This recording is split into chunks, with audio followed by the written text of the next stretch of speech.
Thanks for tuning in to Stay Sharp with Razorleaf, your secret weapon for all things digital and manufacturing. When our team came up with this topic on intelligent part numbers, I can honestly say that I was a bit worried about how dry this topic might be. But I was pleasantly surprised that this discussion, led by Jonathan Scott, had some angles to it that I did not anticipate. John Farello does an excellent job asking all the right questions to pull out the real story around intelligent part numbering, and there really is one. If this is something you have considered doing in your organization, give it a listen before deciding, as Jonathan outlines what is good and the drawbacks around these decisions. Tune in and give us some feedback and let us know if this surprised you like it did me. Let's listen in with Jonathan and Jen. Welcome back, everybody, to Stay Sharp, the podcast about all things digital related to products and manufacturing. And I do mean all things. I have to admit, when we discussed the topic for today, which is intelligent part numbers as our next topic, I thought, wow, this will be interesting. No, you didn't. I have actually, yes, actually I did, because I thought I have spent my entire career in 3D engineering software without ever having an intellectual discussion about numbers. I know that might seem amazing, but it is in fact true. Luckily today I'm joined by my colleague, Jonathan Scott. Hi, everybody. Who is very well versed on the topic. And after a quick conversation with him, I realized that I actually did know more than I thought. I just wasn't as familiar with the term. After a short stint at a company that manufactures hardware, which shall remain nameless, anybody can check my LinkedIn and figure out what it might have been. I know all about how painful creating a new SKU can be. And now I understand why. So the numbers are something that people can get really insanely passionate about. Yes, it is. I didn't say I understood it. I said we're going to discuss it. So today we're going to lean heavily into Jonathan's expertise as we get into the weeds about numbers, how much intelligence we should or should not bake into them, a little bit about the history, and highlight a few of the landmines that you can run into related to part numbering if you're not watching where you step. Indeed. So, Jonathan, let's start out with where we started on our first conversation, which is what's a part number? Right. I mean, to talk about intelligent part numbers, you got to talk about part numbers to start with. What are they? And why do we even have them? Why do we need them? That kind of thing. And I am not the right person to give the history lesson here. I heard a fascinating talk. I want to say it was by Evan Yerries at a 3D CIC years ago, and I might be mispronouncing his last name. I hope I got it right. But he did a great talk about some of the history of engineering, and it was around manufacturing of Remington rifles years ago. But it was about, how did we get into kind of modern manufacturing, modern engineering? And one of the topics that he talked about was part numbers. So forgive me if I get the history wrong here, but I think that's where this idea came from, is when we started to get into mass production and assembly lines, and it was no longer one artisan making a product, making the one thing that they sold, and it became a group of people making it, and you just made this part, and then you passed it down, and then the next person made this part, and the next person made that part. You had to have parts that were interchangeable and that fit with each other for that to work. And so you couldn't just modify them as you go. Right. You can't just, that doesn't fit. Let me just shave that down, and now that'll go with that part. And, they had to fit right and therefore be interchangeable. So to make that happen, you needed to identify a part. Say, hey, this is this thing, and this is the standard it has to meet. And, back then, I think a lot of it was around, templating, like, hold up the new part. Does it fit? Does it look like the old part? Yeah, okay, that one's good. So, all right, way back when it was that kind of thing. But the idea was that part. There was a model for it, and you had to identify it. And so people started giving it a number. They needed an identifier. And that's the start of part numbering, is to be able to uniquely identify it so you could tell it from this other part. Because, of course, there are some times that parts look alike, they're similar, there's a left hand or right hand. So you need to be able to identify them so that you can make them to a consistent standard, and that whole mass production process will work. So I think that's where the idea came from. That's why we need it. Well, and that makes a lot of sense, particularly when you're talking about assembly, manufacturing and going down the line, making sure that everything fits. But, outside of engineering, does anybody else care? I mean, I think so. Part numbers I think they have to, because of some of what we're talking about there, right? Manufacturing certainly has to care, because, if engineering tells you, look, here's the standard for how this part needs to look, and this is what makes it interchangeable or not, manufacturing needs to know when they go pull it out of the bin to put it together. And similarly, anybody else involved with the product has to care, right? So purchasing, I'm going to buy those parts instead of making them, or service. That makes sense. I'm going to go replace one of those parts. Well, every person who's tried to repair something at home has been just fallen into that trap of, well, I thought I got the right part to replace or repair this thing, and it wasn't the right one. Well, could you imagine how hard that would be if you had the right number? Like, I know this is the number of the part I need to replace, and the thing you got didn't look like the thing that you took out. Like, so everybody cares about that being right? That a number really represents that one unique part. Right. Well, and I guess if purchasing, if it matters to purchasing, then it certainly matters to sales, right? Because you have to know what you're selling to different customers. That's right. And you don't want to get anything mixed services. up either, right? Like, I told you this product's going to do this, this, and this. And, actually, you got a different one. That doesn't Right. work either, Sorry. right? I didn't mean that one. I Right. meant this other one over here. Exactly. The newer one. Well, and to your point, services needs those.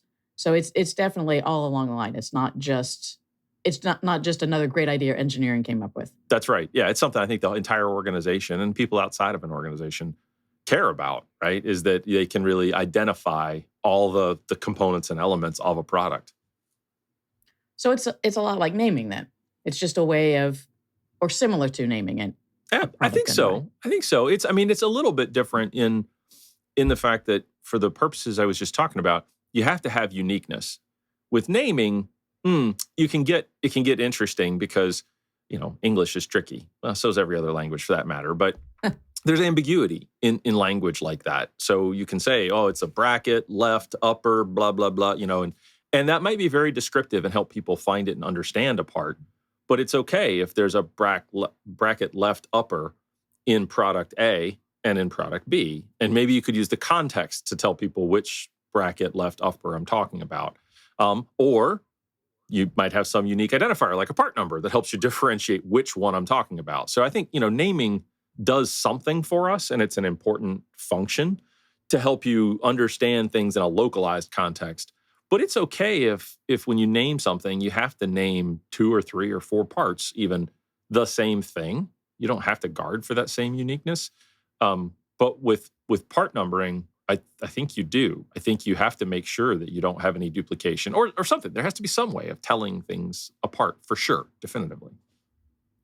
I guess that makes sense. I mean, it's particularly if you're trying to create as much differentiation in a name as you could in a number, it's going to get really long, right? So to your point, like bracket upper left, product A, right? Manufacturing, facility B, that's... Well, that's a perfect lead into talking about what does the intelligent part of part numbering mean, right? Our topic today isn't just part numbering, it's about intelligent part numbering. And that's a lot of times what people are trying to do when they create intelligent part numbers. So what do I mean by intelligent, at least as I understand it? It's putting some meaning to the number, right? So far, we're talking about part numbers. They don't have to mean anything. They don't have to mean that it's a bracket or that it's made of a certain material or any of those things. They could just be numbers. And that's good enough for uniqueness. That's good enough for identifying something. Not always easy to remember, but it's good enough for the purpose that you need. The intelligent part comes in when people are trying to make that number represent something. They're trying to make it mean, the first 2 digits tell me what system it's in my product. If it's in the power transmission system, or it's in the structure, or it's in the energy storage or the controls or whatever.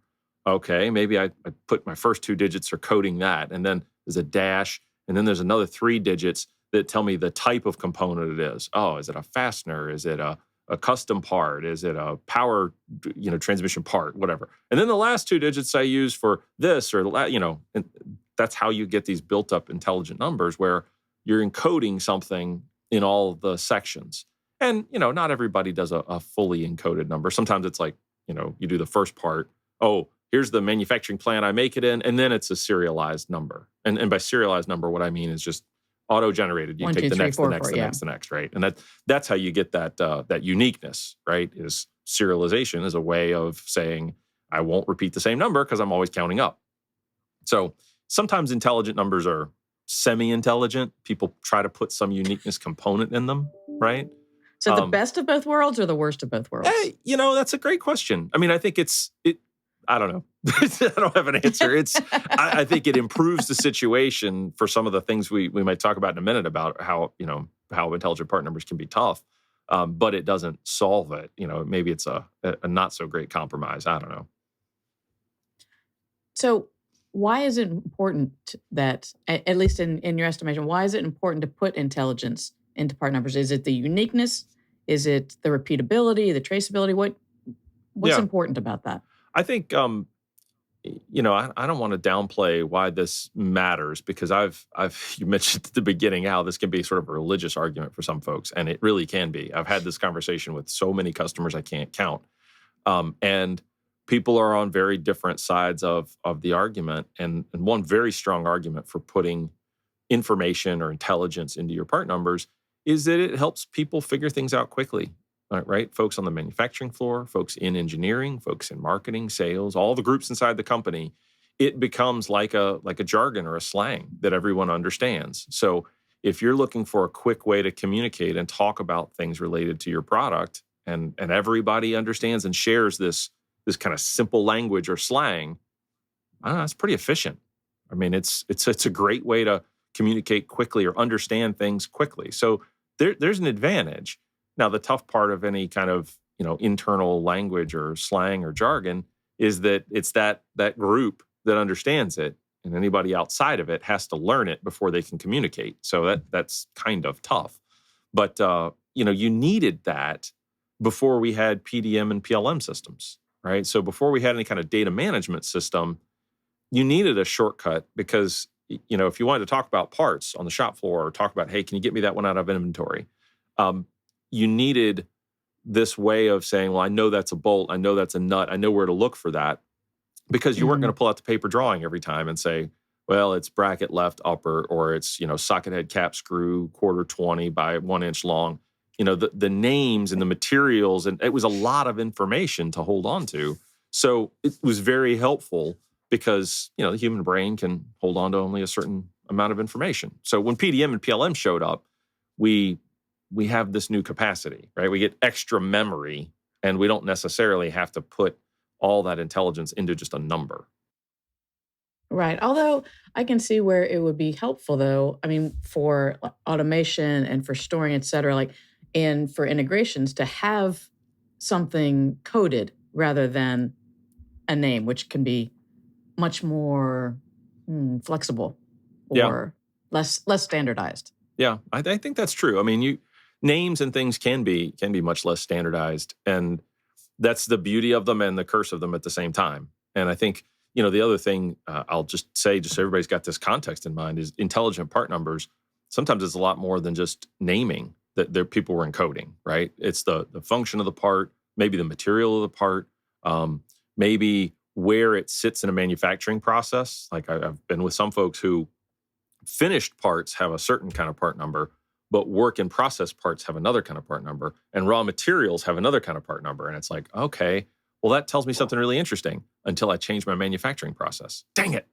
So, well, I was going to say, it sounds like there's an inherent cost associated with using intelligent part numbers. Not just, that there's a certain amount of time you have to invest in learning, and if you're coming into a company, learning their naming, their numbering conventions and what that means, learning the language, so to speak. But there's got to be other costs associated with that. What are some of those? There absolutely are. And I think cost is a great point when you're talking about part numbering. It's something we always have to keep in mind. And I remember very clearly having this conversation with a customer when they said, look, we have definitive information that tells us how much a new part number costs for us.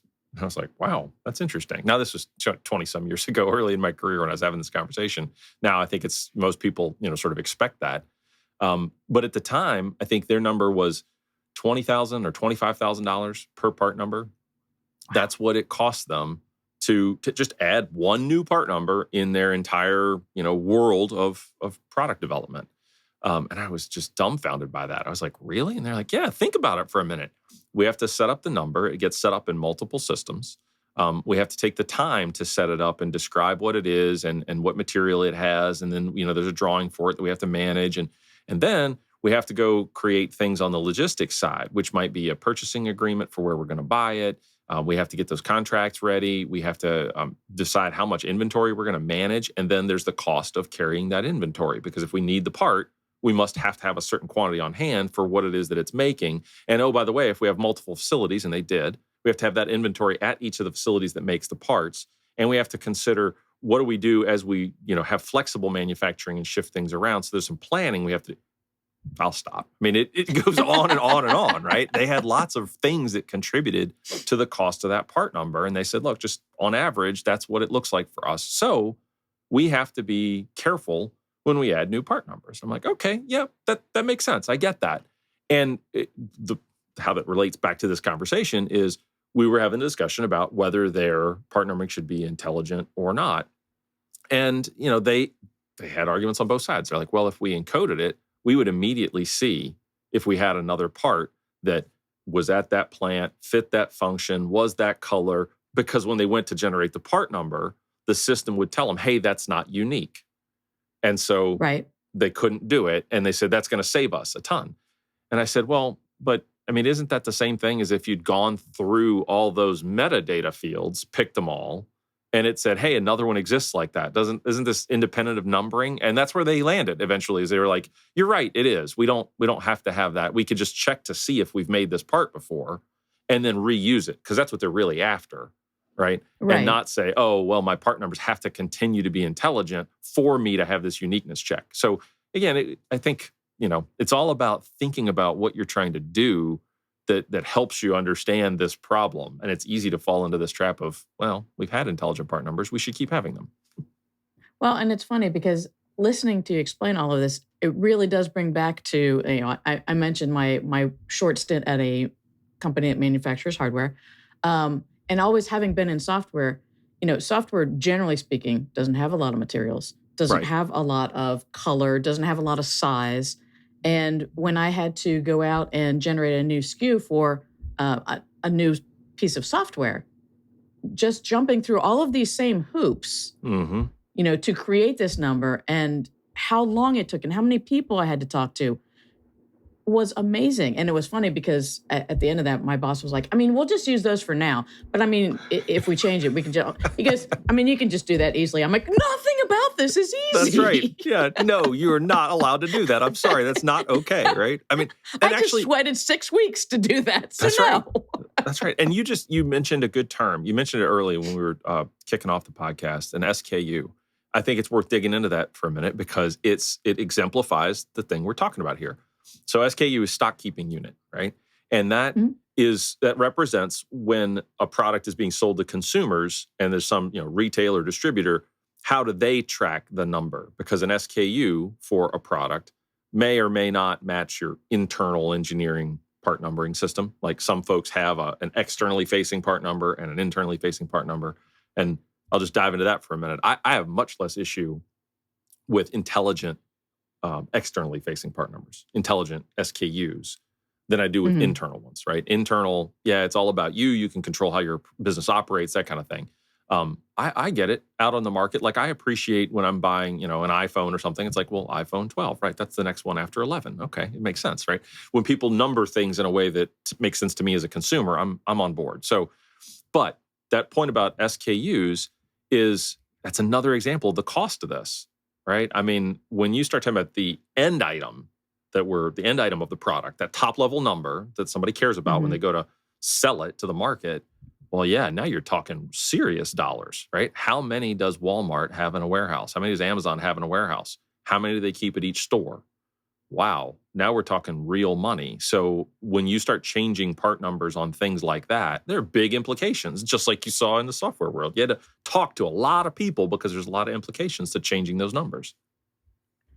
And I imagine those are not the only times that those kind of numbers change, right? So we don't live in a world where one company controls its own destiny, and its product lines all the time. Right. Sometimes they buy other companies that have their own way of numbering things. Oh, there's a fun one. Or merge with another company or, So I've been a part of a couple of those situations with customers where, we bought another company and they had a PDM or a PLM system and we have our own. And, How are we going to integrate theirs? Can we just migrate their data into our system? Ha, ha, ha. That's very funny.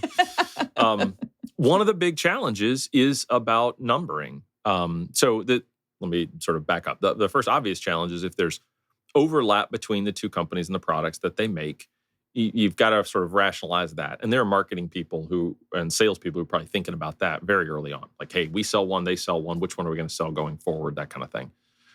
So that's sort of the tip of the spear that needs to be thought about. But then there's okay, we both make 200 products combined total, but each of those 200 products uses like 3,000 fasteners. You had part numbers for those fasteners. I have part numbers for those fasteners, but we're using some of the same fasteners. When we go to make them together, what are we going to do about this? And that's the problem of merging all that product data. Well, if you called them something different than I called them, we may have some issues here. So there are a lot of data things that you have to think about in a merger and acquisition that relate to part numbering. And I'll tell you, it's simpler. It can be simpler if there's no intelligence in those numbers, right? Those identifying numbers, because then you can just sort of swap out one for another, right? I mean, I don't care if my bolt is 5896354, and you tell me, well, that bolt over on our side needs to be 62559. Okay, sure. It's still a socket cap screw, and it's still an inch long, and it doesn't really matter to people. And so you could keep the old number and cross-reference to the new number, and it's not a big deal. But if it's, this is what it was, and it had a lot of meaning behind that number, and you need to change it to something else. And I'm talking either way, either the acquirer or the person being acquired has the intelligent part numbering system. It's tricky, right? Because somebody's got to have different meaning than they had before things started. And then it really gets hard if they have CAD data, because CAD data is, just as an example, there are other examples. It's not just CAD data, but when you go to change that part number, a lot of people put that in the file name. A lot of people used the part number that got generated on the design to say, all right, that's the file name of it. And you go changing file names on CAD, on 3D CAD, that is a not religion. Happy. It is not happy. That is a religion. It is. So you could get into a real problem there. But, to your point, mergers and acquisitions are a place where you can see it. Anytime that you need to combine or share part numbers, intelligent part numbering can present some real problems. Well, and again, you're going to run into that same, when I start talking about the cost of learning, when you come into a company and learning their intelligent numbering system. Same thing would happen with a merger or acquisition, right? It's not Absolutely. just changing the data. It's also re-educating the workforce and retraining the workforce. No. I know you used to call it this, but right. Now you have to apply this. I mean, that's got to take a certain amount of time and effort. Oh, I think so, right? I mean, there's a number of things to that, but certainly the amount of time it takes to train people for them to get up to speed, and the more efficient you are at using some kind of intelligent numbering system to operate internally, and the more people understand it and they're really speedy with it, the harder it is for somebody to break into that process, right? The more education, the longer the learning curve for them to come up to speed with that. So it's weird. It does create an issue there. I think another thing I don't want to forget, when we were talking about having to renumber things in mergers and acquisitions, that problem exists even when you're talking about one at a time. It's a great example to think about that for a minute. If you need to change a part number and it's an intelligent part number, because somebody says, well, it was supposed to be it was a structural component, so it had an O2 in the middle of the number, but it changed to not just a structural component, but now it's a functional component. Oh, well, that's an 08. So somebody changed the design. Part didn't change at all, but they changed what purpose it's serving in the product, right? Yeah. Okay, now we need to go through all of this hassle, right, of changing the part, which means an engineering change process, which means changing the next higher assembly, which means all these things that cost money and time that you didn't need to do. You only needed to do because you said, I encode that information. That number means something in my identifier, right? So I think it's... Yeah, but I could see where you couldn't make it. You know what? Well, just it's fine. Just leave it the way it is. But then you break the entire system. Bingo. Then you have another problem, which is now inconsistencies in this thing that you said is going to help me operate better. So now, excuse me, this idea of, well, we're much more efficient, we're faster, we have this sort of language that we use internally. Then your shortcut language starts to turn into English, where everything is an exception. That's right? exactly what I was just going to say. Then it's like, oh yeah, it's all of the time except for this. Yeah. You know. I before E, except after C, as in neighbor and way. You know, I mean, it's this part is that, except when this happens. And do you remember back when Bob did that? And that part, yeah, I forgot about that one on that job. It turned into, and everything becomes a story, and suddenly your shortcut isn't a shortcut anymore. So you really either need to be all in or all out. I mean, there's no in between, really. I think so. I mean, there are lots of people who are in between, but you lose some of the benefits we're talking about when you have these compromises. And I think these compromises always come up. The number of times I've had this conversation with customers and we talk through it. I mean, you always hear the exceptions and the things that come up, and we ran out of digits for this, and so we had to expand that. And there's a story for everything, and you can never really anticipate the future. So, are you always going to have thought of everything when you built up your intelligent system here? Right. I can imagine that, given if you have gone down the path of, okay, we're going to have an intelligent numbering system, we're going to encode all of this information, the more that you put into that, the more committed you are then, right? I mean, you're not going to want to give that up. It's just, you've got so much time invested. Yeah, that's right. And so much time and energy. energy. So much information, yeah. And you don't want to change. And I think that is part of what makes it almost like a religion to people, is especially for those who helped invent it. That's when it's really tough, right? Is if you are working with someone and talking about whether you keep it or you move away from it or you change it somehow, and you bump into the person who invented it at a company, you know it immediately. Because they're like, there is no way we're changing this. That's right. So it's, I understand that, though, because, I'll admit it. I've been involved in doing this. I've done it myself, right? There were things that I suggested back when I was working in engineering about, well, hey, what if we did this, and what if we included this in the number? That would tell us this quickly, and that would help me. And unfortunately, a lot of times it was localized optimization, right? It was, let me make my job easier, my job quicker. And once you realize that, you get some perspective on it. For me, it helped solve that one. That's not the only reason people do it, but yeah. Well, you can imagine, based on my experience, where I came down on it, this is the dumbest thing ever. But now, I mean, I can certainly see the other side, so to speak. I did have a great conversation, though, with one customer. I was having this debate with her, and we were talking through it, and she was very much on the side of, I could change. It's really not me. It's the rest of the organization that you've got to consider here. And I'm like, okay, I hear what you're saying.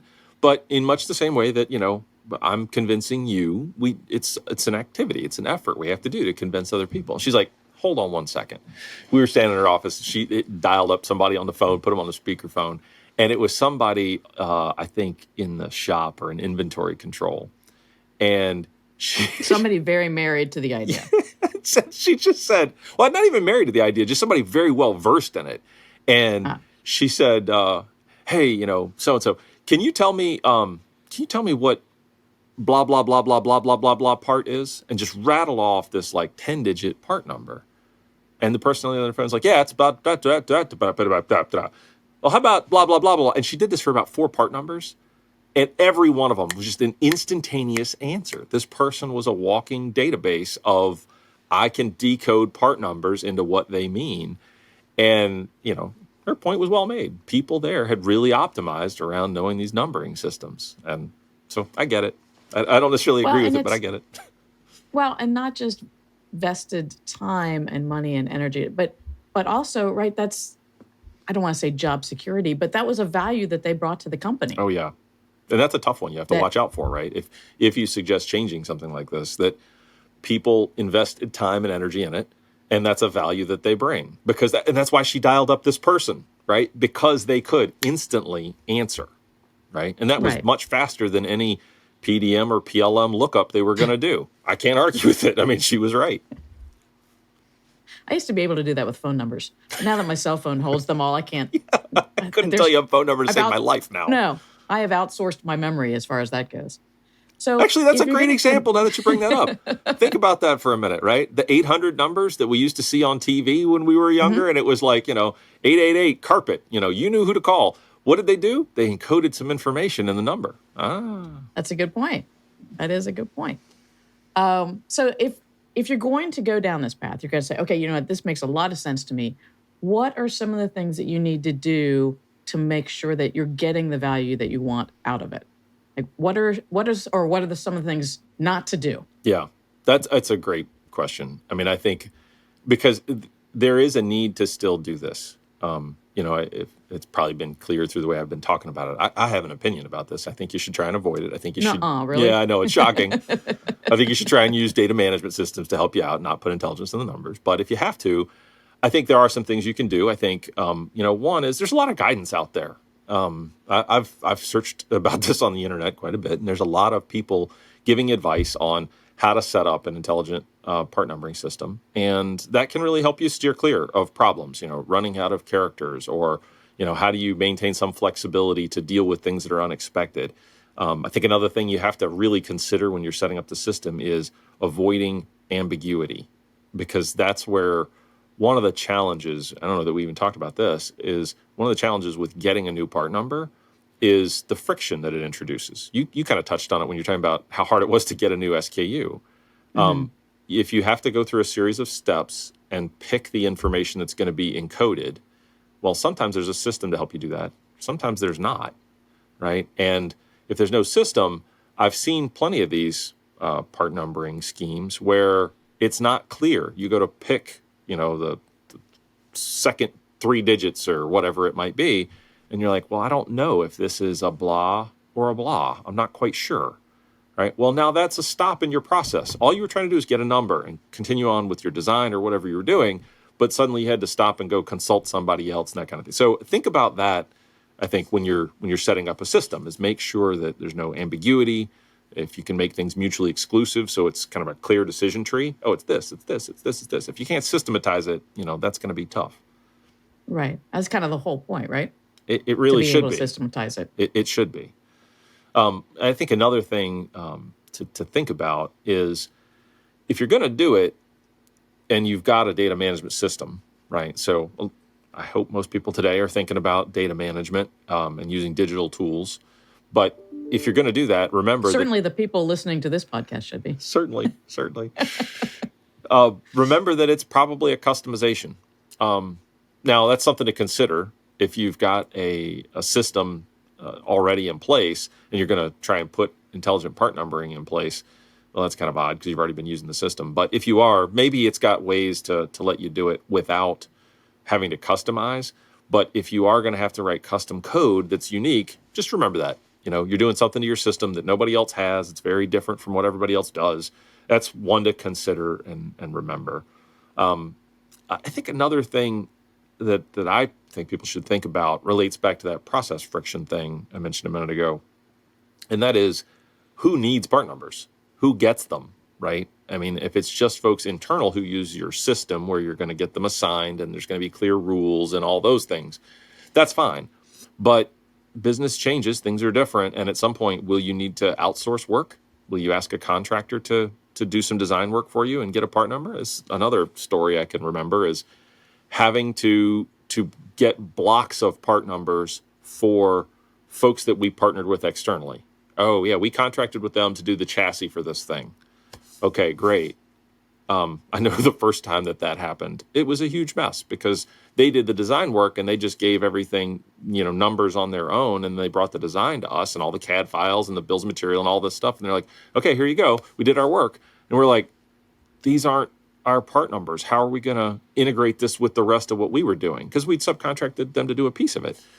And so then there was this whole activity. I mean, it delayed the schedule by weeks where we had to go and renumber all their stuff. And we hadn't thought of it. All right, shame on us. Lots of people only make that mistake once. But it's another thing to consider is who is going to need to get a part number when you're thinking through the process. So make it accessible to all the people who need to use it and even understand it, right? That's making the numbers, but using them also.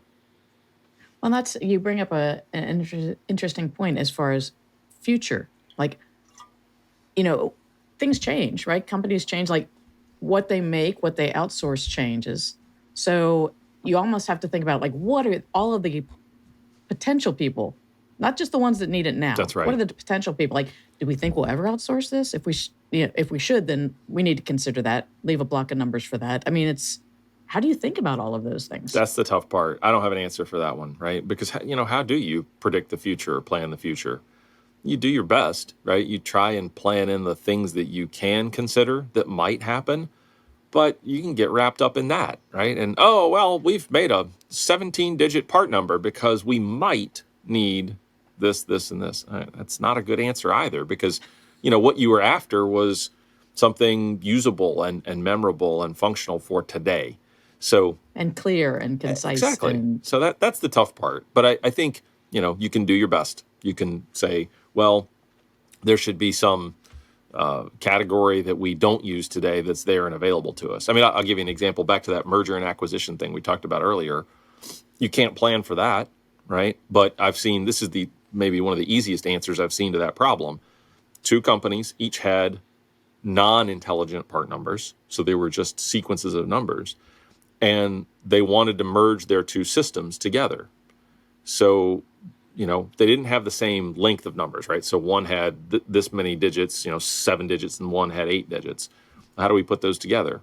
Okay, well, the company with the fewer number of digits got 2 digits added to their number, and they sort of jumped over the numbering of the other company, if that makes sense. So they had a way with non-intelligent numbers to make sure that they didn't end up with any conflicts. That's what they were after. Right. And then they both had a way to carry forward. Okay, good. Well, that was honestly a quick solution to what could have been a very complex problem. And I think that's the kind of thing that you can try to think of, but with an intelligent numbering system, that's very difficult. It's very difficult to figure that out. It's funny. I feel like we've kind of talked around in a bit of a circle where at one point you had me 100% convinced intelligent part numbers were the way to go. Now I'm not so sure, because of the not just the time invested in it, but how they seem to kind of lock you in. They do. So it's harder to change. They do. And that's great. I'm glad I've sort of run you in a circle. That's awesome. No, I think that is good, though, because it's a complicated topic. I mean, I have an opinion, but I don't mean to say that one of these is wrong and one's right. It's not that. It's tricky. And it's really important to think about, what are you trying to do? What are you trying to accomplish? And which one's the right fit for you? Because like I mentioned, externally facing part numbers, I get it. I get the value of that to helping people easily remember things. So just, that's maybe my biggest advice on the topic is think about what you're trying to accomplish and why, what tools and resources you have at your disposal, and then, choose the thing that seems the best fit. Oh, that makes sense. It makes sense. And I have to say that, having doubted that this was going to be a very interesting conversation, numbers just, I don't know. I've changed your mind? You have changed my mind. It was a very interesting conversation. And I bet our listeners would agree, particularly if everyone is as passionate about this as you say that they are. So I would like to invite them to any of our listeners that are, listening to this podcast. We'd love to hear from you. Matter of fact, I think we had a specific challenge for this episode because it's a topic that people are passionate about. So if you've been listening to this, send us a note about your favorite part numbering story. Maybe it's a tough lesson someone learned, or a funny story, or, tell us your passionate view on thing and why. But reach out. Yeah. We are out here listening. We want this to be part of a conversation, so please. I would love to hear those stories. Let us know. I mean, I've seen plenty of them firsthand, but I would love to hear more. So I do hope folks who are listening will take that challenge seriously and send us some thoughts, because I know there's some gems out there. Yeah, more than just mine and yours. So Indeed. Let us hear from you. You guys have been listening to us. Let us hear from you. And thank you all for listening. Thanks, Jonathan, for convincing me that part numbers are an interesting topic. And until next time, everybody, stay sharp. Thanks, everybody. Thanks for listening to this episode of Stay Sharp with Razorleaf. We appreciate you. If you have any questions for our podcast team or have an idea for a new topic for our team to cover this year, please send an email to podcast@razorleaf.com. We would love to hear from you. Also, leave a comment on our post and don't forget to subscribe to our podcast on your favorite podcast platform. Until next time, stay sharp.